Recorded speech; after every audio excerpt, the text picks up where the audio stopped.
प्रभो नमः शिवाय महारुद्राय शंभ सदाशिवाय धवलेश्वराय वालालिंगाय नमः।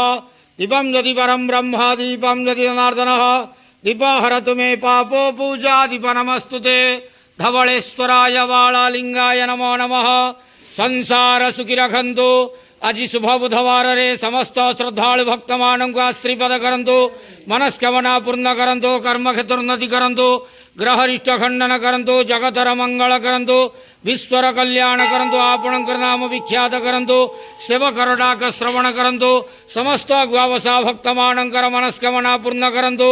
जो जो भक्त माने आपणक पाखरे मानसिक रखिछंती तांका मानसिक पूर्ण करंतु।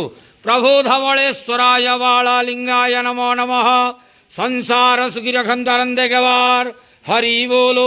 आज शुभ बुधवार रे समस्त श्रद्धालु भक्त मानक श्रीपद करंतरंदे गवार हरि बोलो। प्रभु धवलेश्वराय वालालिंगाय नमो नमः।